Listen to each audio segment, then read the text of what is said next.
big eye emoji if I had them like that. But my eyes are on the, I take smaller size, smaller scale. I'm not really complaining about that, but according to genetics, allegedly, my mother says there's Asian in the family. I don't really see it. I don't care to believe it, not so much because it's a bad thing. I wouldn't even say that. It's just more like, makes me wonder what she's been smoking at some times. So I wonder out loud sometimes about my mother. Hello to Eddie the Tech, a past guest on Who This Been Watching, which you're watching right now, funny enough. Always first exclusive to IG, Instagram Live, Saturdays, times to be determined. As far as when I feel like doing it on any given Saturday, which is every given Saturday. I'm Who This. Please check me out. My page here, Who This Is 1.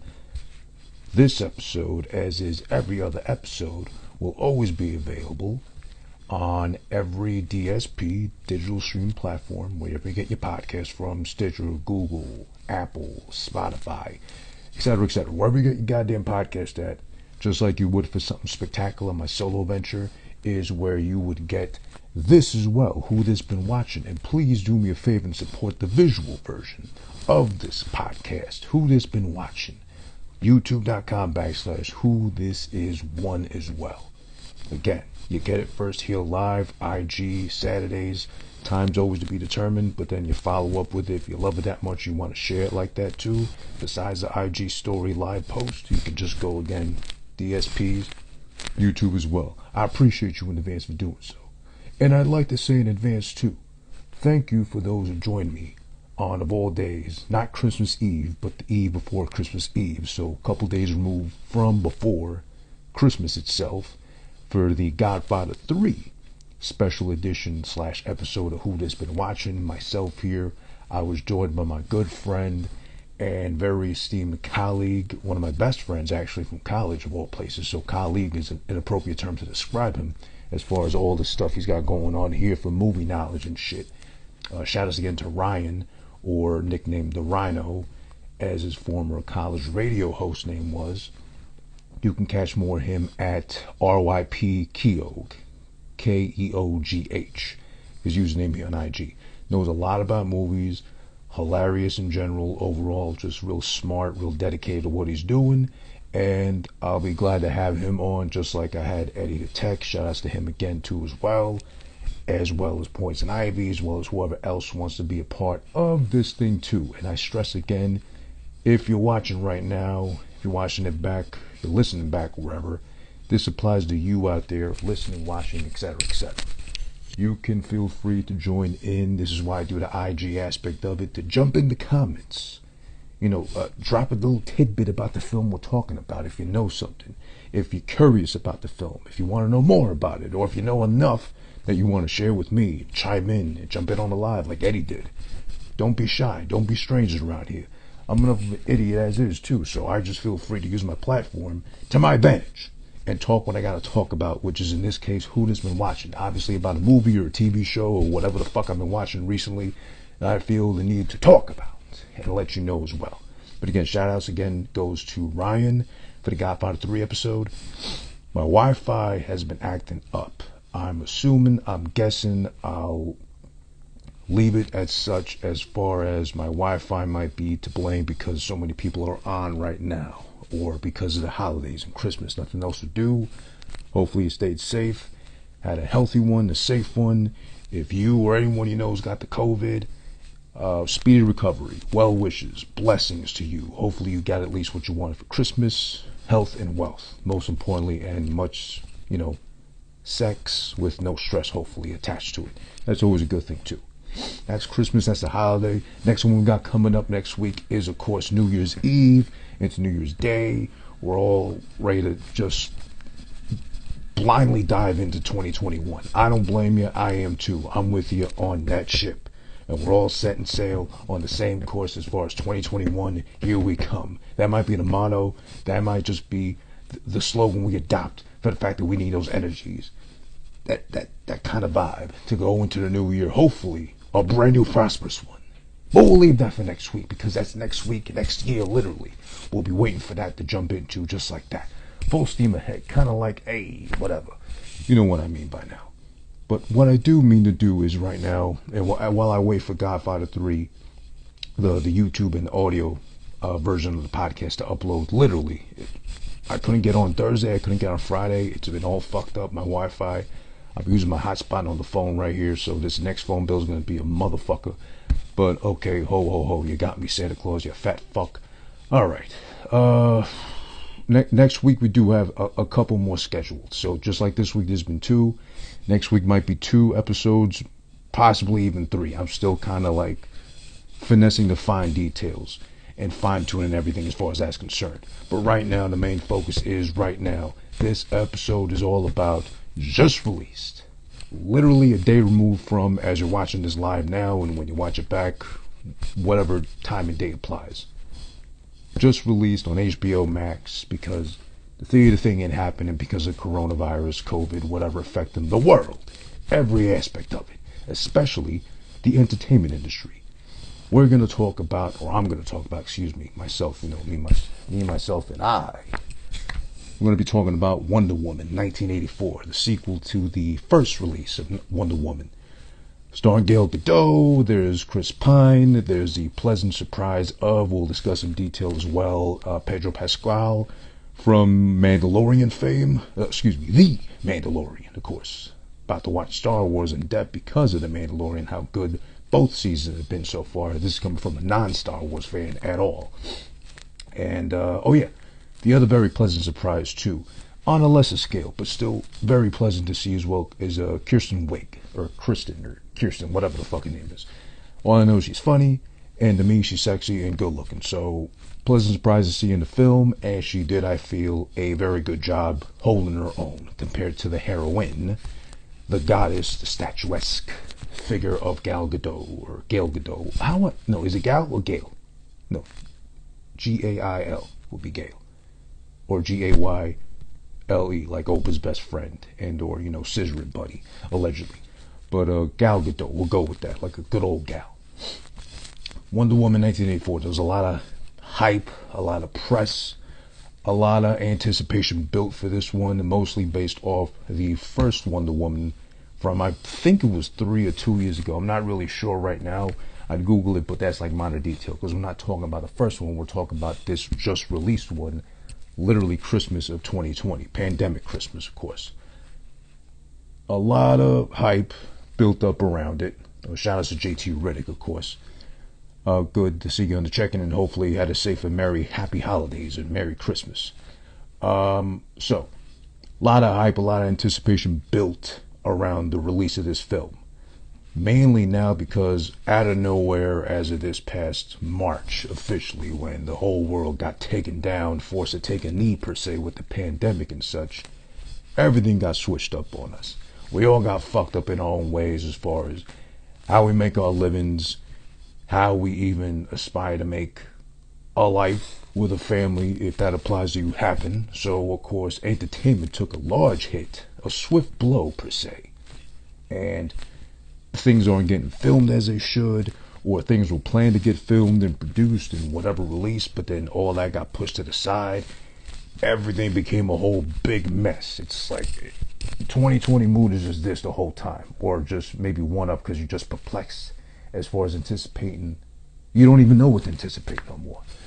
But as far as this is concerned, I believe Wonder Woman 84 was supposed to originally come out like spring or summer of this year, or maybe even last year. I don't remember. A lot of hype around it though. Gal Gadot was beautiful. The first one was really good. I still remember the actual joy I got from seeing her in Batman vs. Superman Dawn of Justice, which we will discuss this year. It's 5 years. Surprisingly, when I read that and confirmed it, I was legit like that.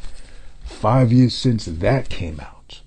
How I feel about that one, how you feel about that one, we can always discuss at a later time. But surprisingly, well, no, I won't even allude to it. But she was one of the very good highlights, the very few highlights of that film, to see Wonder Woman debut herself as, we came to know her, Gal Gadot. That's who she is now, obviously. Fast forward a couple of years, here we are, the second Wonder Woman film, Wonder Woman 1984. We're already familiar with who she is officially, of course, now Wonder Woman. Duh, there's no question about that. I'd hate to be honest up front. There is the whole point of this episode to get to it. But I have to tell you, please, in advance, if you loved or even liked the first Wonder Woman that came out some years ago, which I did too as well. I liked it. I very much enjoyed it. Saw it in theaters. Enjoyed it as well at home whenever it released on, I don't know what the fuck it hit first, streaming or whatever. But I saw it at home again, and if it's on whatever channel it's on randomly, sometimes like a lot of movies are, I'll sit and watch it. Even though it's, 2 hours and change, I think. This one, let me explain, better yet said, before I just jump to like my judgment of the film itself. Because there are some good points. But they're very few and far between. I really wish this could have been better, in all honesty, in advance. So, and also, reminder, I should have put spoilers too as well. So if you haven't watched it yet, you plan on watching it in advance. Right now, I'm letting you know at this point too. Spoilers up ahead. I'm not gonna fucking do the spoiler-free review, then days later, spoiler-filled reviewed. Whatever. I don't have time to waste like that. I'm gonna give it to you up front raw. So here we go. If you don't want spoilers, tune in later after you've seen it. Then listen to this episode whenever I drop it on YouTube or the audio format too as well. If you don't mind spoilers like I don't, then stay tuned. Jump in or scream, wave, something like that. Don't spoil it for me. Then I'll tell you, okay, I'd love to have you stay, but you can go about your merry way right now. It's Saturday anyway. It's not too cold outside. Your nipples might get a little stiff, but then maybe you get turned on by stuff like that. Mother Nature. I don't know. All right, Wonder Woman 84. Opening scene.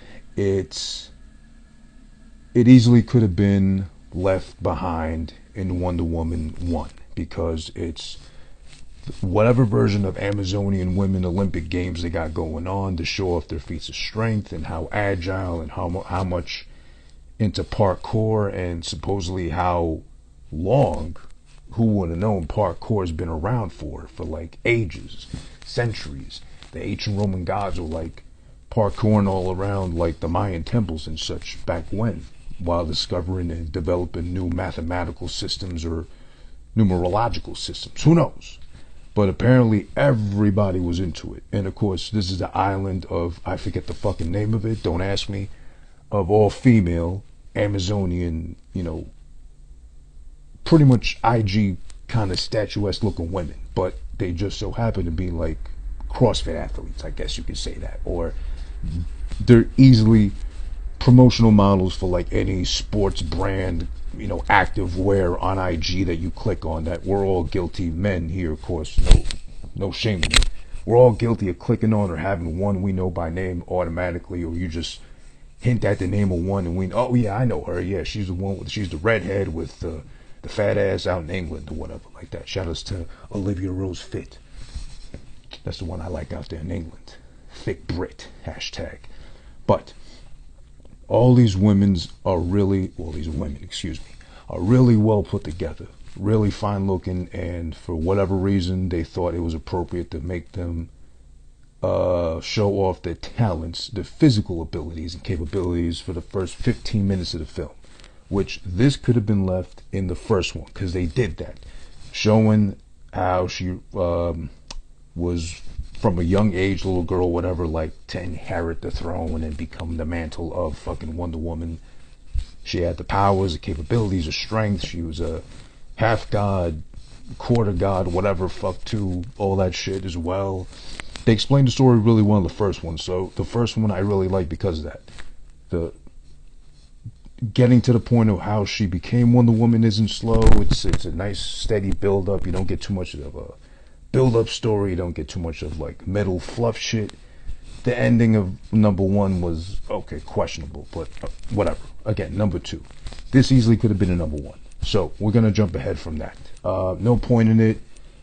Basically, she got a life lesson as in don't take shortcuts, don't try to cheat your way through things even though you know you could, you know it's not the right thing. The truth prevails above all else. Love is this, love is that. Okay, we get it. So it's like it's not so much feminist, it's more like not cancel culture either, but whatever the equivalent is of cancel culture to the ones that instead of don't use your fist, use your words or whatever kind of thing. It's really heavy on that shit. So if you don't like that, maybe skip this movie altogether because it's really campy. I guess that's the word to best use.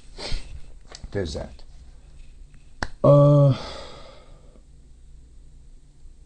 From there, you get the first bit of action, which unfortunately we saw a lot of, or most of it, in the trailers in advance, which is the mall scene. Basically, some guys, I don't know how till now, stumble upon a jewelry store, which is fronting or on the black market as far as like antiques and like rare artifact shit on the low. They're selling in the back of the store. Stumble upon that, they try to rob it, they do rob it obviously, they take bags full of whatever the fuck they got, artifacts and shit. Then all of a sudden, of course, magically, Wonder Woman appears out of nowhere because she just happened to take up residency in Washington, D.C. This is the Washington, D.C. mall, of course, as I'm referring to. Jumps into action. I don't mind seeing Gal Gadot get physical. I wouldn't mind if she got physical with me, pinned me down, showed off her strength to me firsthand and foremost. Be as aggressive and as assertive as you gotta be. Because later on, when she finally wears that all gold gimmick she's got going on too, it's like a gold, what do you call it, dominatrix almost. I'm not into that shit at all. I'm not into S&M, SDM, whatever you call that category of like torture porn or self-cuckery, whatever. Her case, she can torture me all she wants. If she's got to, in the costume, if I gotta be in the costume, if I'm tied and gagged, all that shit. She's a fine ass looking woman to me.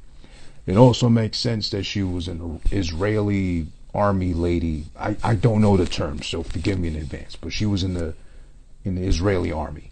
And she was also, what, Miss Israel and like one of the Miss Universes from back when too. I believe something of that sort. But she's beautiful, she's strong, and she's imposing. Why do you have to diminish her with this whole battle? It's too much playing to the camera because she's fully aware of who she is at this point. She's been alive for years, and now at this point she's been around as Wonder Woman for years. So she's playing around, she's like not taking it really seriously. I guess if you're that overpowered as she is, you know, can't die apparently, super strength and immune to this and the magic lasso and then the magical tiara and all this shit too, it's kind of like, who can't you beat? So then of course she easily makes light work of all these like bumbling ass criminals. I don't like when they make everything about children, because I get it. Obviously, little girls are going to want to be running around or indoors, of course, pandemic. They can't go outside that much. They want to be Wonder Woman. I get it. That's fun. That's dandy. That's great for merchandising.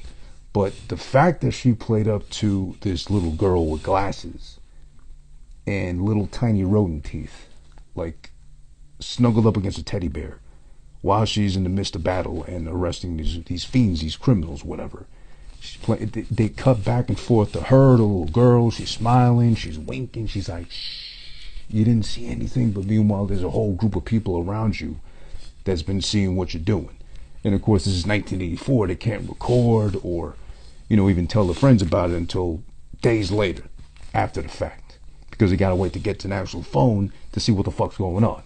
So then there's that going on as well too. It's a whole waste of action. We saw most of it in the trailer if you watched any version of them. So that kind of went to waste. And the fact that this is a big gripe for me right here. Shout out to Franny P, of course.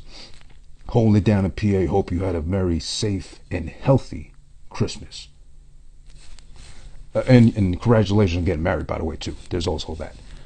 But yeah, it was a whole waste of action because I don't know what was so different about the first one or where they felt the need to drastically change it up for the second one, because the first one got it right. Okay, the first one, she was doing all this shit, fighting and actually looking cool, and like a little bit of a badass doing it too as well, while looking like a piece of ass in the first one, you know, in the World War, and taking out Nazis and shit and whatever.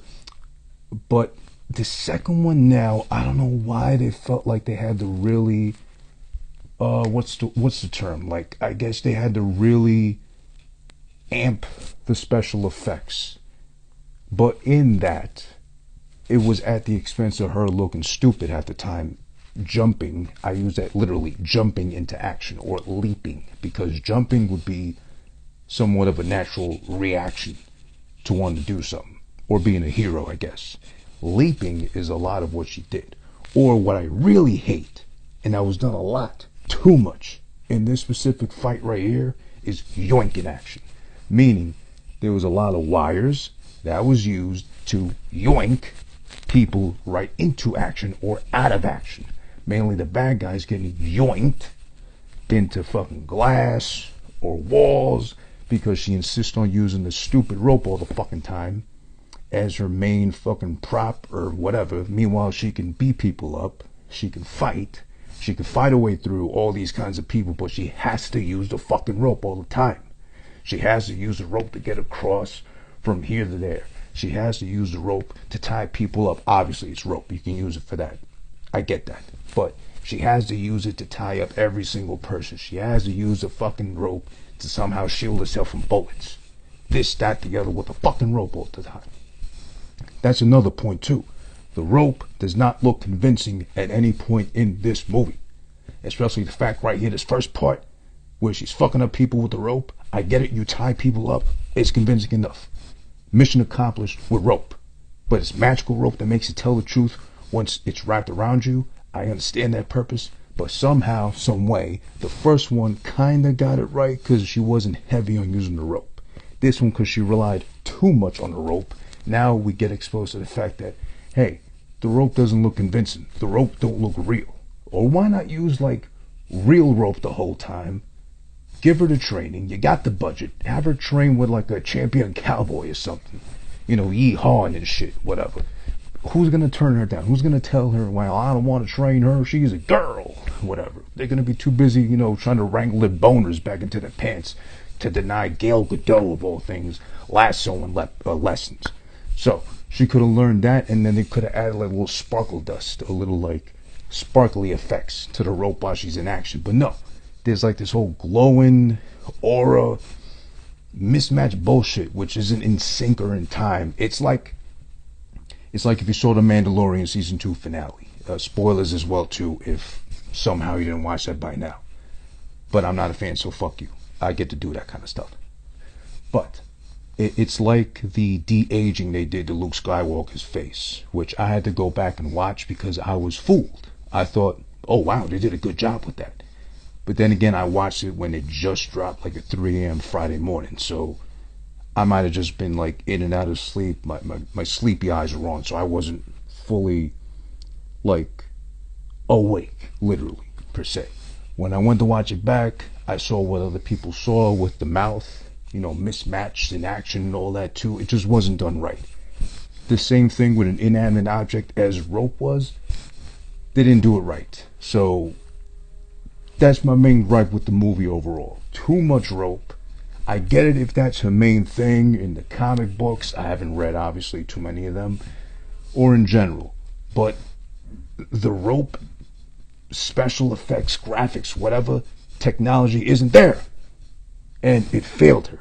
From that point on, you can't take the movie, obviously, not seriously, as in superheroes don't exist. But it's not doing a faithful job to her.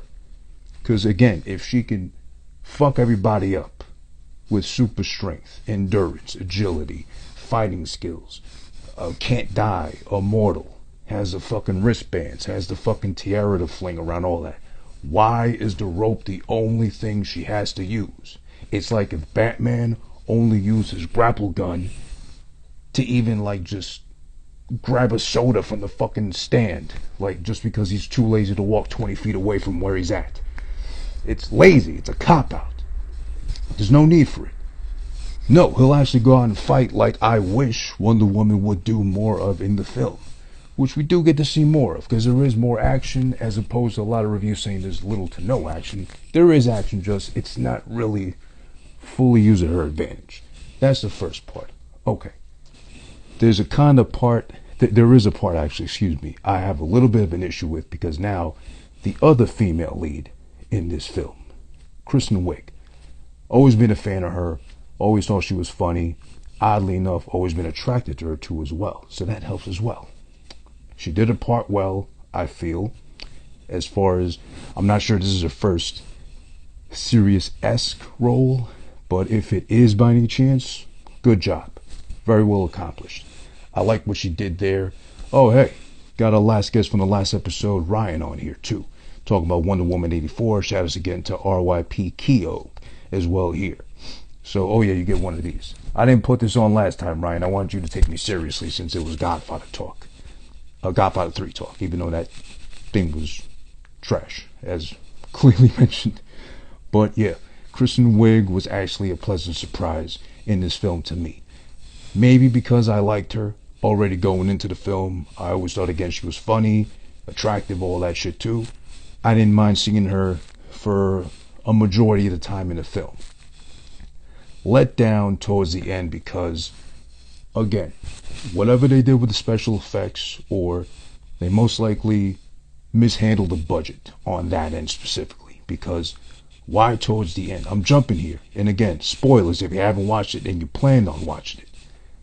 Towards the end, the final battle, when we finally get Gal Gadot, Wonder Woman, Diana, whatever her fucking last name is in the film. Wonder Woman don't have a last name, but I would think it's just woman. But when she fights her in the fucking gold masochist fucking SDM, what do you call it? What's that term I just used earlier? Dominatrix. The gold dominatrix outfit to fight Kristen Wiig, who now became, I don't remember the name of the character she becomes, the cheetah lady, whatever. Very poorly designed costume. I don't know if they did either. No, they didn't do a costume. I think it was that like green screen layover, somebody actually doing all the action. They imposed a face on it probably, and then green screen the fit, I guess you can say, with the tail and the fur. Did we not learn this lesson from fucking Cats? 2019's version, I mean, not the theater Broadway release of it too, which I'm sure was annoying enough, and I'd never, you couldn't pay me to fucking watch that thing. But 2019's Cats, with everybody's critique about these cats have like what's that thing called, moose knuckle, like camel toe, or there's like fat cats with tits, like and of all things that still bothered me was that Jennifer Hudson, the one that could sing her ass off compared to everybody in that fucking cast, in that fucking film, whatever. It wasn't there to try to be funny or try to be dramatic or try to be, what's her name, Judi Dench or whatever. The one with actual talent has to be the black cat. We get it, she's black. She could play something else too, but she has to be the black cat. That's another point though. But Cats, the body was all wrong, the body was all sick looking, heavily critiqued. They did the same thing here with Kristen Dunst. Kristen Wiig, of all things. Which I don't know why. Maybe Star Wars, maybe The Mandalorian, the cast and crew, whatever, they got a better budget or something. But I'm sure that they got the technology, or at least the budget, to make these $5 million Grogu puppets. Like I read at some point too, they actually made that for Grogu. They gotta have the money to fucking put a cat suit on her that fits her properly. And okay, maybe she has a body double, a stunt double, whatever, doing all the action scenes for her. Because Kristen Wiig, I'm sure she's not a jiu-jitsu master, a fucking capoeira, parkour heavy enthusiast like most of the women in the film are. But she can at least wear a costume, a bodysuit that makes her look like a cat, a cheetah, whatever feline she prefers. And then do the makeup properly, do the whiskers, all that shit too. That shouldn't be too hard, but it's done so poorly in the film. As soon as she moves, it's blur action. It's like low what 30, like what 60 frames per second or something like that. It just, it doesn't look good at all. Not convincing what's not one bit. Which in comparison, you got Gal Gadot, which wears a gold dominatrix suits. I don't know the name of the fucking actual thing. Please don't get offended or ask me or get mad or triggered or whatever. I'm not a comic book enthusiast like that. I just know that I like Gal Gadot a lot and whatever she wears. Pretty much everything in this fucking film. Especially the Wonder Woman outfit. But when she wears this thing, it's beautiful. It's phenomenal. It looks convincing. It looks like she actually wore the costume. Or if they did bother to put special effects on her suit, they did a good job there. Obviously, she's a star, which I feel was a big disservice to Kristen Wiig. It's not right, because low-key, Kristen Wiig, my opinion, I don't know if you agree out there, is sexy. She's got a pretty face. She's got a nice little bod on her. I was pleasantly surprised. She got an ass on her. She was filling out the skirts and the cheetah pants and the leather pants and all that too. Or maybe it was the heels. I think heels have a lot to do with like elevating what the back of the foot to like give the image of like calves if you got cankles, and or legs if you like got chicken legs or whatever. Or it helps the ass out a lot too. So maybe that's a part of it as well. I don't know. Kristen Wiig, low-key surprised. Whatever she got handed whatever she got handed to her, she did the best she could. Poor graphics, poor special effects, poor costume designs, all that too, was a disservice to her. But that's Kristen Wiig. Throughout the film, though, she's pretty good. I did like at one point. This is actually something that bothers me. I don't know if anybody else gets kind of, I guess you could say, triggered by it too. At about 30 minutes in, she interacts with, who we'll get to next, Pedro Pascal, or Maxwell Lord, the bad guy in the film. When he introduces himself to her, he calls her Miss. It's seemingly appropriate. She's some sort of expert in ancient artifacts and gems and shit. So she corrects him. She's supposed to be the derpy, nerdy, dumpy, friend to the pretty girl, whatever, too. But she does correct him and she says, well, it's actually doctor. I hate that shit. Because I've met doctors.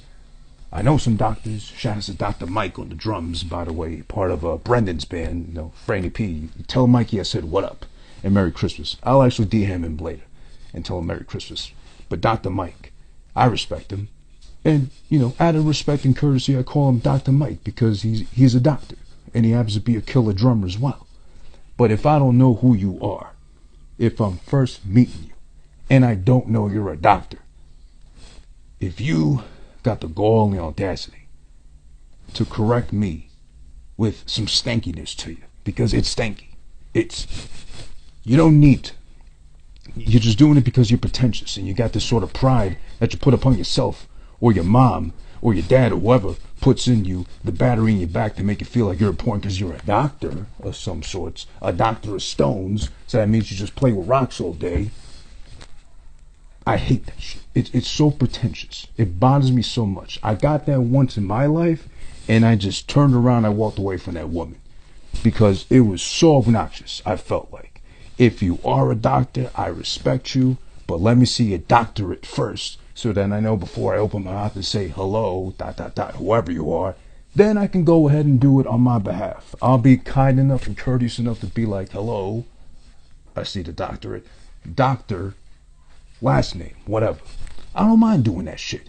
But if I don't know going into it, we have a convo, we're being introduced to each other, but then you go, excuse me, doctor, you're a cunt.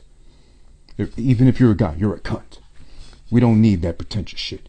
We're out here, fucking people dying because of a virus. Fucking at the risk of a second shutdown again because people won't wear the goddamn mask. And this isn't a mask, no mask, podcast or anything like that too. I'm just saying, do what you want. Just as long as the gyms stay open, then I'm happy. I'm a happy camper. Happy Gilmore, whatever. That wasn't that bad a movie, but eventually we'll get back into that because Adam Sandler needs to be discussed eventually on this podcast. That man has some problems, and it's evident through his films. But again, there's that little part that kind of triggered me a little bit. She kind of played it too well, so maybe she had that experience before. Maybe she kind of drew from that experience in the past. I don't know. Okay, moving on now to Pedro Pascal, or Pasquale, aka Maxwell Lord, the bad guy in the film, the one very good part of this film overall. Otherwise, the film is a little bit messy, it's a little bit choppy for me. I just couldn't get into it. Besides the fact it's 2.5 hours, which is too long. And I hate the fact that it's not until like an hour in or so we finally start to see the story develop as far as what's to come from the bad guy, what his plan is, what his intent is with this ancient artifact that grants you all the wishes you want, but at the cost of what you value the most, which is really smart what he did. Because again, I only knew of Pedro Pascal from The Mandalorian, and of course we only saw his face throughout two seasons, like 2 or 3 times I believe so far. So I again, that's my introduction to him officially. I don't know him from anything else, unfortunately. But really good. Very listen, if you do watch this by any chance, if you didn't have plans on watching it, or if you saw the first one and okay, might as well commit to the second one, just because you'll be pleasantly surprised with how good he is as the bad guy. It's always great, a pleasant surprise to see a very convincing, well-played villain, because that adds to the good guy, be it a girl, a guy, playing their part as the hero, the heroine. Yes, Pedro Pascal could also get it. You're absolutely right, Ryan. I wouldn't mind either, especially his hair. Oh, his hair was on point. I'm gonna dare say it was natural. They just dyed it for whatever tone or color they were going for in this film. But he was really good. Really nice suits, by the way, too. Surprisingly for the 80s, I believe. Very well-fitting, form-fitting suits. Because I think that was a big problem back then, too. Like, shoulder pads were, like, in, and the style and all that. And if you weren't, like, rail thin or something like that, or you didn't have, like, a mannequin shape type of body, it was hard to find a suit. But thank God they did him justice. It wasn't perfectly tailored, but it was also good enough tailored to be convincing as a bad guy would, an asshole as he's supposed to be. Which I was kind of conflicted too, because again, I don't know the backstory, I don't know the comics like that. This is my introduction to Maxwell Lord, the nemesis of Wonder Woman in this case. I feel like he was an unwilling nemesis, unbeknownst to himself, because it seems like he was just power hungry. And by default, he became the bad guy for wanting to be all-powerful, almighty, as far as wanting money, as far as wanting power, as far as wanting to be important. You do get, against spoilers, some backstory to him and how he was driven to that, which I do like about the film, because even though it's grossly exaggerated, like his whole backstory, he was a poor kid growing up in school, had like holes in his fucking shoes, he had to go to school and get made fun of by the kids and all that, and bullied overall, had a lot to overcome. I get that. But as far as being driven to that point of being like a maniacal overlord, power hungry, just driven by the fact that he wants more and more and more every time he gets something or a little bit of progress going, maybe that's deep down inside all of us who are that much hungry for power, authority, or hustle to get to the next level, better yet said. Shout us like Gary V, those kind of guys. But that's where I was confused, because why is he by default the bad guy then? Which is odd also, because one of my critiques of Wonder Woman in general, at least in the film, or these films I mean, why is she so compassionate? I get it, you've been alive forever. I get it, your boyfriend, pilot, / obscenely good-looking sidekick boyfriend, Chris Pine, or what's his name in the movie? Steve. I think Steve in the movie. Can't be yours because you'll either outlive him because you live forever, or because he gave himself up for you, sacrificed himself in the first Wonder Woman film. He comes back to life because she wishes him to do so because of the stone, at the expense of her slowly but gradually losing her powers as the film progresses as well too. Why would you be so powerful? Or how could you be so powerful and yet so overly compassionate? Or so much of a cuck? Like a superhero cuck of sorts. Like, I have all these powers, I have all this greatness inside me, but no, I can't give in. I know I can't showcase. It's like a female Superman with that same syndrome. Because there's that thing too. Superman could easily, vanish half the planet if he wanted to, like in less than half the day. Or really do damage, kill whoever he wants to, who's deemed bad, and who's really going to say he was wrong. Or kind of just do whatever he wants. That's why I like Batman more, because Batman's the real one. Besides the fact that he's got no superpowers, he does know that someone as powerful as Superman, if corrupted, if convinced enough, he could be a force to reckon with, or unstoppable if he was like possessed or taken over with mind control and all that shit too. So it turns out she's got even more of that shit going on, but with no one obligating her to feel or shaming her, superpower shaming her, I guess you'd say, for the fact that she's got all the power she's got, plus this unconvincing magic robe. She's got the tiara, she's got the bracelet, she's got the invisible... Oh, don't get me started on the fucking invisible jet. I never liked the idea of the cartoon, wherever the fuck that came from, or if that was even in the old WonderWoman TV show with Linda Carter. Which, by the way, spoilers again, she is in, but you gotta watch the whole thing and be a good boy or girl about it and make it to the very end to see her. She's in there. And another good highlight of the film, how they used her, how they implied that she exists within the realm. So it was a very nice touch as well.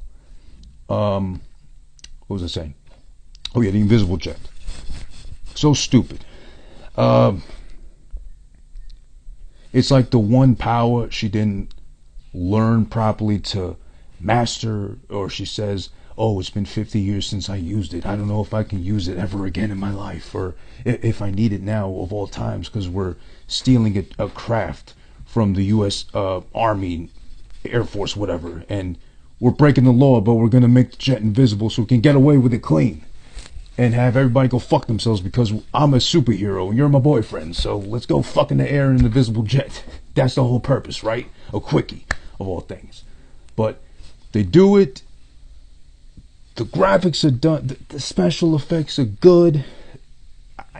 I can see where they applied much more of the special effects budgets to some parts instead of others, which makes the film suffer, because the invisible jet is convincing.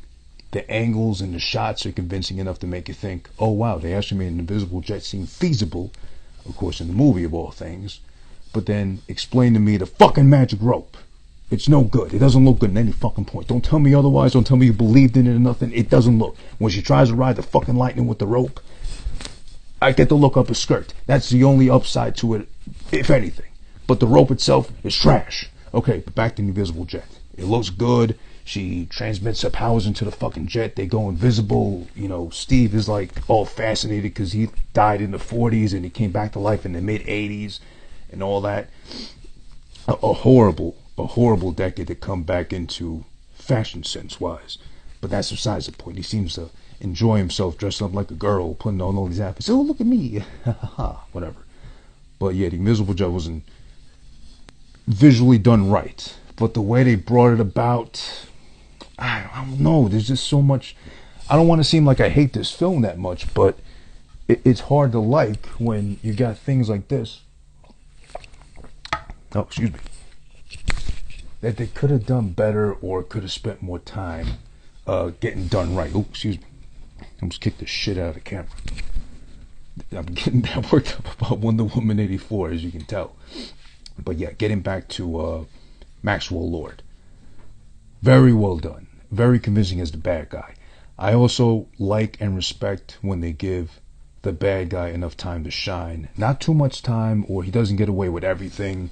He kind of does in this film, but more importantly, he doesn't get away with absolutely everything, but they also don't give him like cheesy dialogue, because that's a major turn off for me, or what can ruin potentially something really good when they give him either too much to say or the wrong kind of nerdy things to say. Like, it reminds me of what was that movie, Kick-Ass, when the one nerdy kid becomes bad at the end. I forget his name, but he's working like the whole time to get his tagline or whatever, his own individual thing going that is only him that he can identify as. It's kind of like that most of the time for a lot of villains. Not all, some, but you know what I mean. This film uses him perfectly. I don't know if in the comic books he was more convincing, more powerful, or maybe underpowered for the sake of the film. I don't know.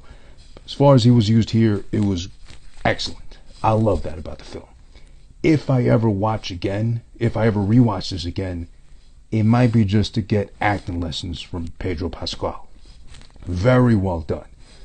I'm going to have to study up on this man to see what else he's done besides this and The Mandalorian, because he was pleasantly, I wouldn't even say good, excellent as the bad guy. Loved him. So much so that I felt what he felt, even though it was grossly exaggerated, like his motifs as to become the Overlord Maxwell Lord. But I also liked how sly, convincing he was as the bad guy to manipulate people enough. Very clever him too, how he got his powers. It's a stone everybody's after, like a power stone, pretty much like one of the fucking Infinity Stones that like Thanos was like obsessed for. It's a big gem, an ancient gem. He takes hold of it and he knows one wish is all he'll get. So he says, I wish to be the power stone. It starts to dissolve. It seeps right into him, his body. Then all of a sudden, he is the Power Stone. So, and the other very slick thing was, very good writing, I guess, in this sense, was whenever he needs something done or a wish accomplished, or granted, I mean to say, he knows to grab somebody and have them say the words, I wish, and then he's able to get them out of their own body. So he can get the wish without having to sacrifice or having given up his only wish. It's clever. It's really well done in that aspect. That also takes too long to get to, which is the downside. There's about a good, I'd say there's about a good hour of this film you can easily get rid of. Instead of 2.5 hours, which it clocks in at, top it off at like an hour and 40. Just under 2 hours, and the film is way better. Bring it on home. It's much more enjoyable that way, I'd say. This is me, of course, saying that. But, I don't know. Just trying to go over through my notes here and be like, I don't know. Let me see. Went to the doctor thing. That kind of bothered me a lot. Best part of the film. Yeah, I got that. Just give me a second here. Another good point. As much praise as I'd like to heap on to Pedro Pascal, or Pascal, I don't know his name, but at this point, I'm sorry, and Chris Pine, it's funny that it's supposed to be all about Gal Gadot, Wonder Woman, and Kristen Wiig, Barbara, and I don't know the name of the cheetah lady she becomes. Chitara? I don't know. Someone correct me if you feel like it too. That's absolutely fine. They're supposed to be the driving point. Of course, it's about Wonder Woman, but she's so underwhelming overall here. I mean, again, it helps a lot. It helps a lot that she's so good looking. Gal Gadot, I mean, and also Kristen Wiig. I got a thing for both of them, and it's growing every single time I watch it. Kidding, but it's really Pedro Pascal and it's really Chris Pine, who are both the comic relief, both pleasant to watch on screen, and the main driving force. Because it's one of those where, like, if we're talking wrestling, the really cool bad guy that everybody loves, like Stone Cold Steve Austin, something like that. You can't help but love the badass that everybody wants to be, but you're supposed to hate him because he's bad. You feel exactly that way for Maxwell Lord the whole time because of the excellent job Pedro Pascal did. And you love the chummy buddy that is Chris Pine because, well, yeah, he's super cool. He's actually funny throughout the whole thing. He's convincing. He's charming. He's not like sappy. He's not being cucky like around Diana, WonderWoman, whatever. He's his own guy. He can hold his own, well, no, without superpowers, of course, short of, but he can hold his own. He helps her out a lot of times, too. And he makes a sacrifice of telling her, you gotta wish me back because you're losing your powers at the expense of just having me around, but I'm being hosted in another body. So don't do this to yourself because the world needs you. You'll meet other men that are way better than I'll ever be, or better for you at least, because you're gonna live forever. I'm gonna live up till a certain point, and then hint, hint, wink, wink. Hopefully they hint at this. Batman. Eventually, you're gonna stumble upon his dick. So then, try to lasso that in if you can. And yeah, it's all that. But they're really the two stars here. Okay, maybe not the two stars, but they're the ones you want to come back to if you ever rewatch the film again. Kristen Wiig, again, did as best as she could, given her character, her insight, everything too. I mean her character. Better yet said, her story, her arc, all that too. Development. She's really good. And again, if this is her first or one of her first serious-esque roles, not strictly comedy usage of her, real good job. Really good, and I hope she gets more dramatic roles, more serious roles, because she can play it off too.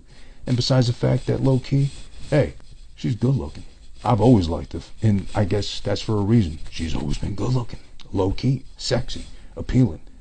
And you got Gal Gadot. No question there. Always been attractive. There's few and far between I like to say that's bad about her.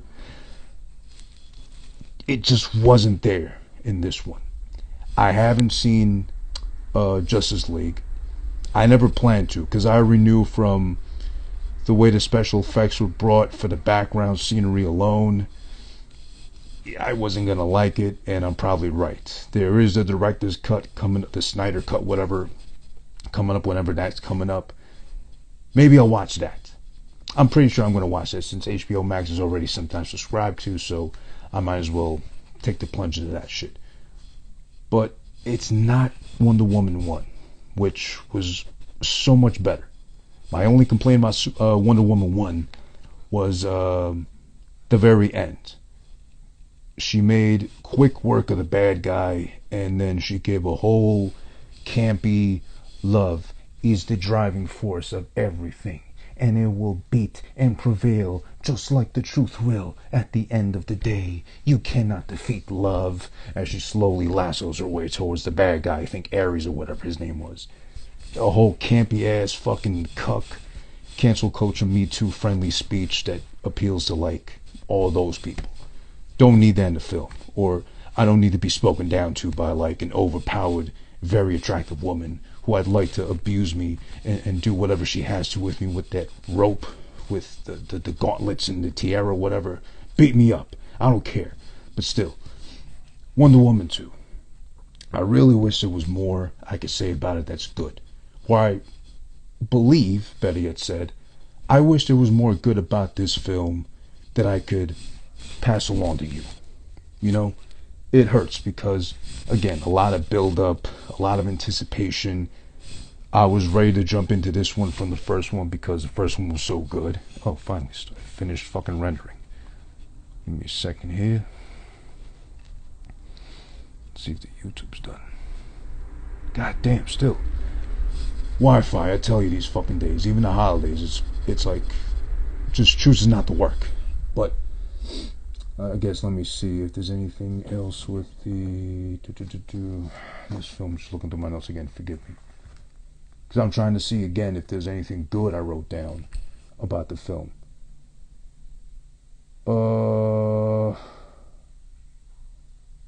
Yeah, okay.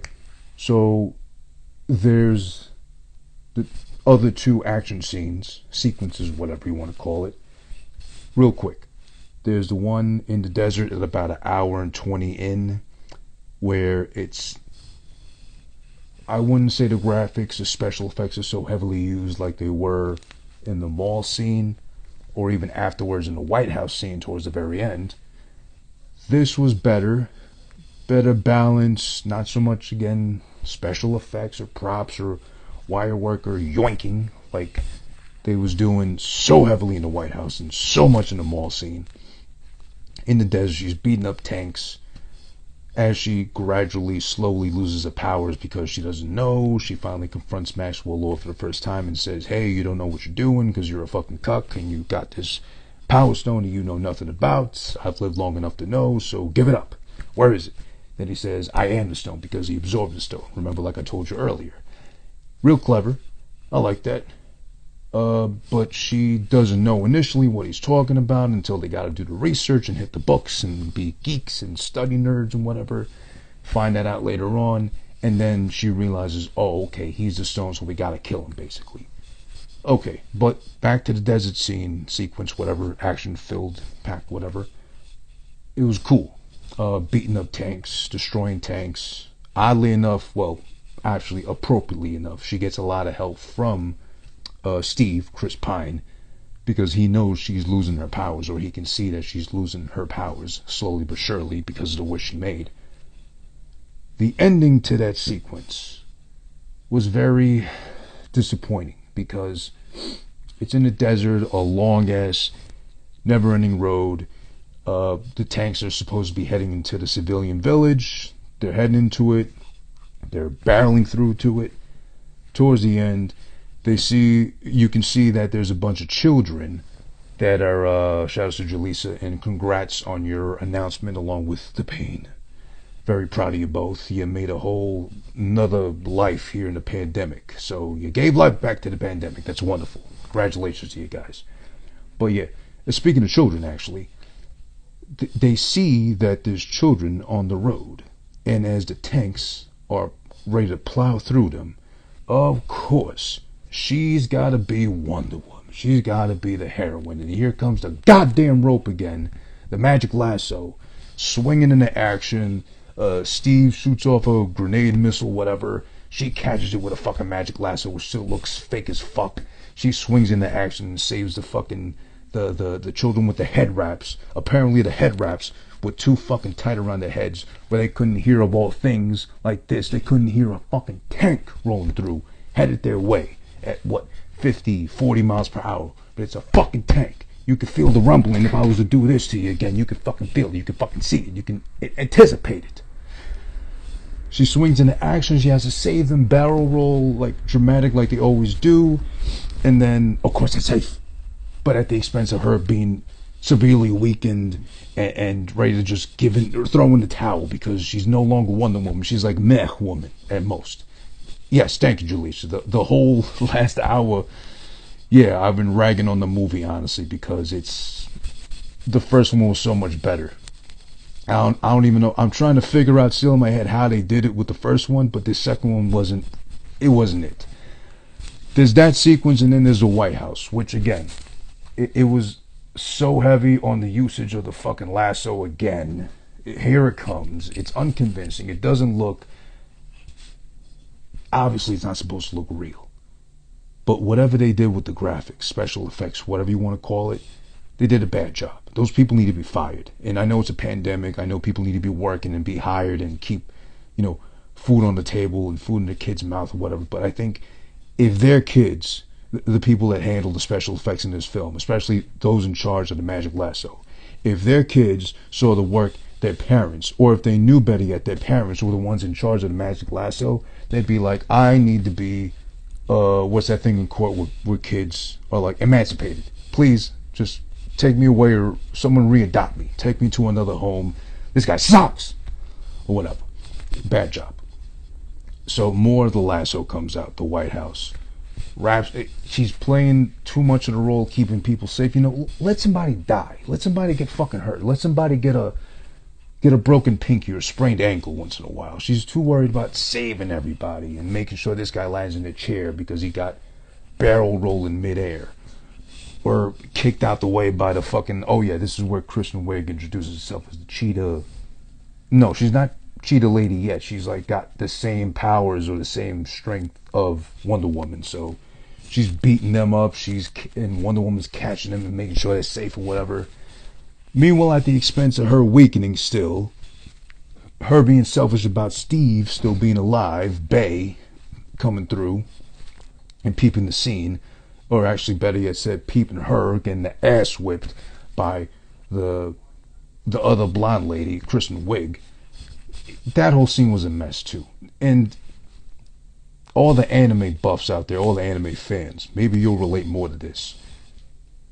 I guess maybe a nice little touch was Kristen Wiig, whenever she landed a blow, or wherever she stopped after moving immediately, the special effects were made so to make it look like she was posing at the end of a successful hit, like an anime character would. You know, like those stiff poses they hit after they speed into something, or like hit some guy like 50 times in succession and they just stop like still. Or like they run into action, tackle somebody, they're like, whatever, kind of thing. She was hitting a lot of those poses, which I was like, it's kind of cool, actually. But given the special effects and the poor job overall of what they got, you know, in charge of, oddly enough, it worked. But that was a nice little touch. It was okay overall. And then there's the absolute final battle where, again, Gal Gadot wears her gold dominatrix, beat me, stomping my balls with your fucking 6-inch stiletto heels lady outfit, fights Kristen Wiig, now fully blown as Cheetah Lady with the bad hair, bad perm. I didn't know cats could get bad perms, but this shit looked terrible. Graphics wise, special effects wise, all that, outfit wise, all that shit. Despite the budget they probably got for Wonder Woman 2 of all things. That fight's a mess because, again, her moving, period, Kristen Wiig, it's like a blur. It's like they smudged the screen trying to like draw the image. Or rendering was like half-assed when they were like finalizing the film or the movie project. I don't know. But it's all wrong. There's too much talking. Wonder Woman insists on making fucking points like a, I don't know, like a vegan, what do you call those? Like a vegan substitute teacher would in Williamsburg in Brooklyn or something like that. During lunchtime, she's like telling the kids, you know, there's always tofu. You don't have to do the Oreos, even though they're vegan, kind of, but don't do that to your body. You know, stay around for your mom. Stay alive, you fuck.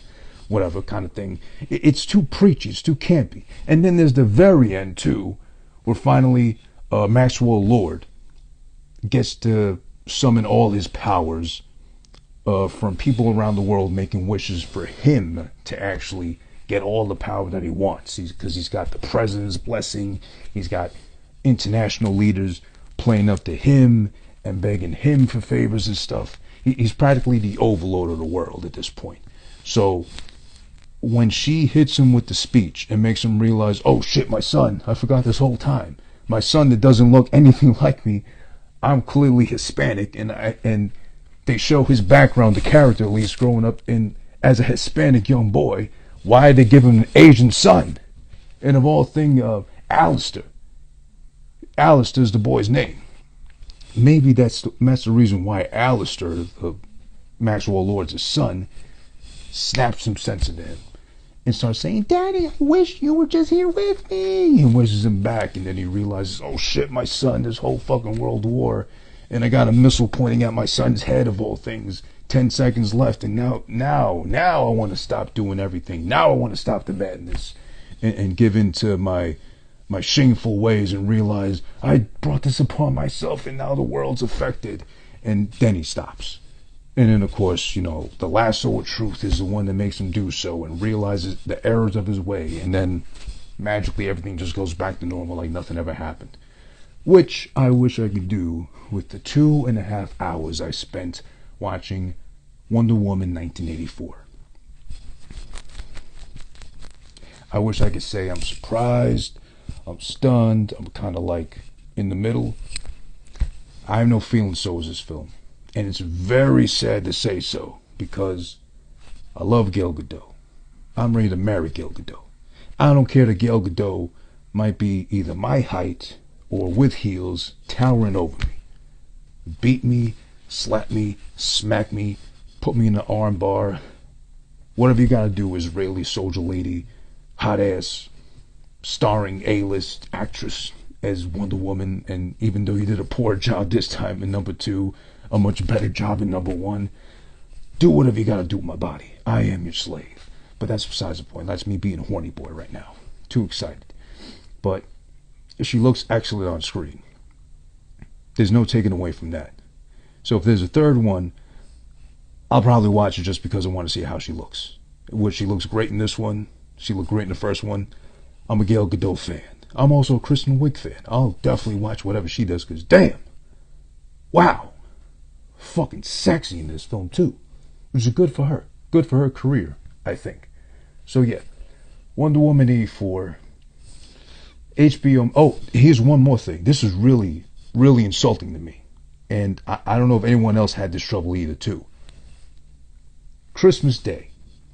I shouldn't have to wait or be made to wait to watch something I actually wanted to watch because of the anticipation built for Wonder Woman 84 and because I wanted to see obviously Gal Gadot again on my screen, with my girl asleep so I can actually, appreciate the goodies as far as Gal Gadot's concerned. But HBO Max or Warner Brothers or whoever thought it was a good idea said no. You can watch as of 12 p.m. in the afternoon, East Coast time only. Because when I threw it on, all I saw was 4 minutes of a really stupid trailer of a super... No, it was the first 4 minutes of the film itself and then it just cut off. Like, I have Hulu, I have HBO on Hulu. I paid, it's on auto pay. Why the fuck am I getting 4 minutes only? Then I saw available at 12 in the afternoon. That's some bullshit. Because of all things compared to that, mind you, Disney Plus out here winning because they made Soul, starring Jamie Foxx and Tina Fey, available that very same morning, Christmas Day. Which, if you're at home, you're not doing nothing. You're at home with the family. You might as well be doing nothing because you don't want to be stuck with them anyway because they're all worried about tearing through gifts like maniacs. And it's a pandemic. No one's really going anywhere. The least you could do for us, HBO Max, is give us the fucking movie at like 6 a.m. in the morning. Because guess what? Disney Plus did the right thing when they was dropping every episode of The Mandalorian every Friday. They was dropping it literally at 3 in the morning. So if I'm up and I'm a fan already of the fucking shit, I'm there ready and waiting antsy to watch it at 3:01. Or better yet said, if I'm early and I'm not playing CP time, I'm there at like 2:58, 2:59 ready to fucking press play on a goddamn app as soon as it hits 3 a.m. Why the time limits? Why the time out till then? Then I had to watch Soul first, which I'm glad because actually, thank God I watched a good movie first. So that way when I watch Gal Gadot stink it up as Wonder Woman 84, I wasn't that mad. I was just like, damn, I really wanted that to be better. Which I really did wish Wonder Woman 84 would have been. Unfortunately, I'd be lying if I said anything along the terms of it being a good film. I can't recommend it myself. If you like number one, maybe if you want to, or just for the sake of watching Pedro Pascal or / Maxwell Lord, his performance, okay. If you haven't watched the first one and you're gonna try to jump into this one, stay away. It's not good. Don't waste your time. There's plenty of other things on HBO Max I'm sure you could watch instead of Wonder Woman 84. So, with that being said, I'd like to introduce a brand new thing here that I like to call a rating system of sorts, because I feel that's important. I feel that there's a need to do so, and if I'm going to be taken seriously as I wouldn't even say a film critic, I'm just like a guy that likes talking shit, and I just so happen to cover up thinly with the veil of movie talk. But yeah, that's what I'm doing here now. Rating system officially goes into effect as of this episode, and from now on too, to be applied for all future releases as per who this been watching. My rating system goes as such. It's very simple. It goes from 0 to 4. So 0, 1, 2, 3, 4. All included. All them numbers in that order. And it builds up to it, not just 0 out of 4, not just 4 out of 4, because that's boring, that's cuck shit, that's ordinary, rudimentary bullshit. I like to do it in my own way and make it unique to myself. So my version of the rating system goes as follows. At number 4, the best top rating you can get, which Wonder Woman 84 ain't getting. It's trash. Number 4 will simply be referred to as yes. Because yes, if you ask me, I want to see it again. Yes, I want more. Yes, I want a sequel. Yes, I want another part, etc., etc. Yes is 4 out of 4 for me. Now, working our way down the scale, we got 3 out of 4 slash which is a pleasant surprise. It was better than I expected. It was really good. It was, pretty much like just beneath, yes, wanting more. It's just, okay. Oh, sorry, kind of like that feels. 2 out of 4 for me on my rating system will be O, which would be neutral. I expected it to be much worse, but it was only kind of bad, or I was hoping to be a lot better, but I guess it wasn't. That happens. Kind of like in the middle neutral, per se. Working our way further down the list is meh. Number 1, which would be, it's bad, but it's not terrible. It's bad, but I kind of expected it, so I'm not too hurt emotionally or internally. So there might be a lot of those. I might have to retro review a couple of things I did already and probably apply it to them, but we'll see how that goes. So that's meh. Kind of not too bad, almost getting there. Now finally, I'm never going to be ashamed of giving this out if I need to, or if it applies. There will be the dreaded 0 out of 4, which will simply be, why? Why'd you waste my time? Why did no one warn me in advance to not waste my time? Why was this made? And then the biggest question I have half the time is, leading up to the pandemic, thank God, creative speaking wise, we won't get these random B-movie director streaming services, direct to DVD films with these budgets of at least like $500,000, $1 million, $2 million, whatever. And all you got to do is ask, why? Why was this approved? Why was this given a green light? Who's funding these people? And why? Are they covering up sins of their past life by making these films, or paying off gambling debts and saying, hey, I don't have the money right now, but would you like to star in a movie? Or would you like to have executive producer credits for a movie I got in mind that's going to be made by a studio because they're that stupid and they'll just do anything I say? Why? That's 0 out of 4. So, bringing it back home, long story less long. For Wonder Woman 1984.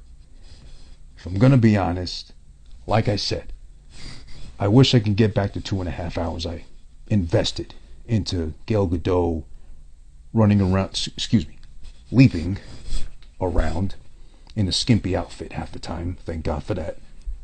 And or her gold dominatrix outfit towards the very end of the film, thank God for that.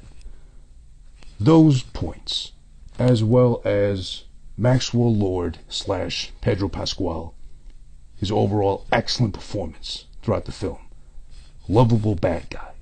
Love to watch him be bad. Love to watch him do his thing in front of the camera. Those things alone land Wonder Woman 1984 in the territory of meh. It's not why bad. It would have been if it didn't have those highlights, as I mentioned right now. And Kristen Wiig actually being low-key sexy throughout the whole thing, and pretty good as a serious-esque role. I'll give it a meh because Gal Gadot, I'm guilty of that.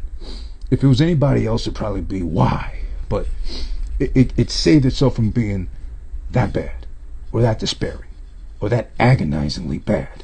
But it's not a good film. I can't recommend it. If you like the first one, you're going to be let down by this one.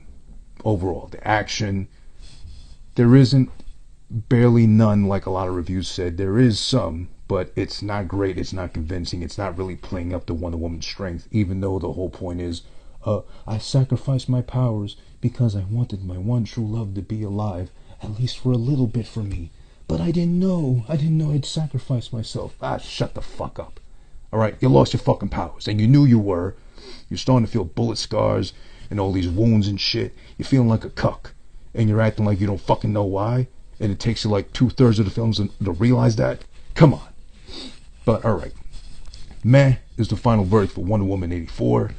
If you want to catch it, that's up to you entirely. This is, of course, my opinion solely and surely. HBO Max is where you catch it, streaming services. Be forewarned. It's not really like a big warning, but I gave you plenty of spoilers already, so maybe you don't want to watch it.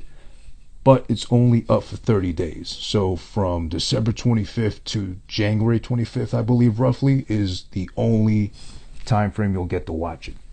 So if you don't watch it then, it's not going to be available afterwards on HBO Max for free as an add-on. It's included with your HBO Max subscription. So unless you watch it in theaters, which I really don't recommend because you're going to waste your fucking time there too, watch it now on HBO Max. I fell asleep the first time I watched it on the day of, so that says a lot where I had to go back and watch it again just to make notes appropriately and accordingly. So there's that for Wonder Woman 84. But more importantly, this. Who This been watching? I'm Who This. Thanks for joining me today, as you've been doing for the last 5 or so consecutive Saturdays. And thanks for joining me too on the Christmas version of the, pre-Christmas version of Who This Been Watching, which again was alongside my good friend, very respected, highly recommended as far as movie talk and buff and such and trivia and everything too, RYP Keogh on Instagram, Ryan, otherwise the Rhino, my good friend from college. Thanks so much to him for dropping by on the last episode. Thanks to past guests as well, Eddie the Tech for the episode about Kindergarten Cop, as well as Poison Ivy at Poison Ivy Music for the Selena the Netflix series episode as well too. Very happy to have them on. And listen, whoever you are out there watching right now, play it back on YouTube, listening on the audio format, podcast wise and such, how would you like to come on? Feel free to do so. You want to join? Come through. IG Live every Saturday is your first chance to do so. Jump in the combo, comment, whatever you got to do there too as well. Feel free to join in, chime in, maybe even go live. Doesn't matter to me. I'll enjoy it either way. Also, let me know, because I'll be working on, for the next couple of days, my list of movies to do, at least for the first half of 2021. So if you'd like to be on a future episode, hit me up. I'll send you the list, and I'll see which one you'd like to jump in on or be a part of as well. Feel free to do so. Thanks everybody for joining. Again, please show support and some love to the youtube.com/whothisis1 for all the visual versions of the episodes of like this I've been doing right now. Who This Been Watching? Movie talk, thinly veiled is another bitchin', ranting, crying episode of me just doing whatever I gotta complain about, but with the excuse of being able to talk about a movie. That's what I do here. Shout outs to Brooklyn Will 86. A Merry Christmas, Happy Holidays to you too, bro. I hope you had a good and safe one. Corona free, of course, more importantly. Much success, much blessings, and safe sex as well too, if that's applicable to your lifestyle and situation as we speak. But yeah, as I was saying, so youtube.com, where you can also find a playlist of shout-outs to Super Nitro here on Checkin' as well. The playlist for all the episodes of My Friend the Wrestler podcast, another podcast I do as well, where I talk about wrestling as a fan that just so happens to be a friend of a wrestler, a pro wrestler, Super Nitro at the real_Super Nitro, and his brother, legit, no kayfabe, in real life, the only JT Riddick. That's right. They're tag teams in real life. They're bros.